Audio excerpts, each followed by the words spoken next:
듣겠습니다. 코로나 방역의 중대 기로에서 설 명절을 맞게 되었습니다. 지난 추석에 이어 이번 설 명절에도 가족 친지와의 만남을 미룰 수밖에 없는 안타까운 상황입니다. 이번 연휴가 코로나 확산 차단과 일상 회복의 중대한 고비로 판단됩니다. 정부 계획대로 26일부터 백신 접종을 시작하고 일상 회복을 앞당기기 위해 이웃의 안전이 곧 나의 안전이라는 마음으로 모든 국민께서 조금만 더 힘을 모아주시기를 호소드립니다. 모든 국민들께서 이번 설이 안전하고 따뜻한 명절이 되기를 진심으로 기원합니다. 그리고 이번 명절에도 국민을 위해 헌신하시는 의료진과 현장 방역 요원 여러분, 경찰, 소방공무원과 필수 노동자 여러분께 감사드립니다. 규모와 기간에서 가장 크고 위험한 코로나 3차 대유행의 파고가 계속되고 있습니다. 작년 2월 대구 신천지를 중심으로 한 1차 유행은 확진자가 가파르게 증가한 한 달 만에 가라앉았습니다.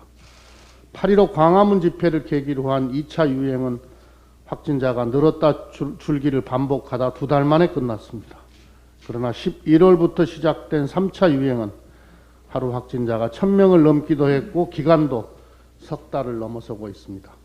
거리두기 상향 조치에도 환자 수가 증가하다가 5인 이상 모임 금지 조치 이후 겨우 확진자 수와 감염 재생산 지수에 반전이 나타났습니다. 3차 대유행에 따른 자영업 소상공인들의 피해가 심각합니다. 주간 단위 소상공인 카드 매출 현황을 보면 1차 유행 정점 때는 전년 대비 20% 감소한 것으로 나타났습니다.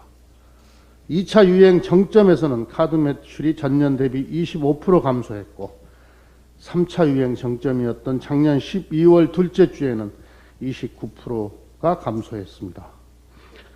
더욱이 코로나 장기화로 인해 자영업 소상공인들의 피해는 계속 누적되고 있습니다. 더불어민주당은 4차 재난지원금 논의를 설 명절 직후 본격화하겠습니다. 모든 가능성을 열어놓고 정부와 추경을 협의하겠습니다. 민주당은 책임있는 집권 여당으로서 자영업 소상공인들의 고통을 조금이라도 덜어드릴 수 있는 대책을 신속하게 마련하겠습니다. 4차 재난지원금 편성과 집행의 시간 단축을 위해 최선을 다하겠습니다. 포스코 산재 사고와 관련해서 한 말씀 드리겠습니다. 노웅래 최고위원께서 지속적으로 제기를 해주셨던 이슈인데요. 포스코 포항제철소에서 또 한 분의 노동자가 산재로 유명을 달리했습니다. 삼가 고인의 명복을 빌며 유가족께 깊은 위로의 말씀을 드립니다. 작년 12월에도 포항제철소에서 두 분의 노동자가 목숨을 잃었고 포스코 광양제철소에서는 작년 11월 발생한 산재로 세 분의 노동자가 목숨을 잃었습니다. 사고 후 노동부가 진행한 감독 결과 포항과 광양제철소 각각에서 수백 건의 산업안전보건법 위반 사항이 드러나기도 했습니다. 그런데 또다시 사망사고가 발생한 것입니다. 중대재해법 등 관련 법률이 제정되는 등 사회적 논의와 대책 마련에도 불구하고 대기업에서 산재 사고가 반복되는 현상에 실망을 넘어 분노를 느낍니다. 세계에서 가장 경쟁력 있는 철강회사라는 명성에 부끄럽지 않게 최고 경영자가 책임지고 안전대책 마련에 최선을 다해주기 바랍니다. 노동부는 이번 사고의 발생 원인을 철저하게 조사하고 책임자는 엄중하게 처벌하기 바랍니다. 아울러 산재 사망사고가 연이어 발생한 포스코 포항제철에 대한 특별 근로감독 실시를 적극 검토해 줄 것을 요청합니다. 더불어민주당은 산재를 예방하고 안전한 일터를 만들기 위해 더욱 힘쓰겠습니다. 지난 1월에는 국회에서 중대재해처벌법을 제정했고 내년부터 시행됩니다. 22일에는 국회 환노위에서 포스코 등 9개 기업을 대상으로 산재 사망사고의 원인과 문제를 진단하는 청문회를 진행할 계획입니다.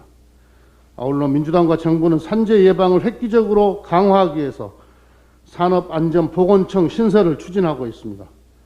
민주당은 산재 사망사고가 확실하게 줄어들 수 있도록 실효적인 대책을 지속적으로 강구하겠다는 말씀을 드립니다. 염태영 최고위원의 발언이 있겠습니다.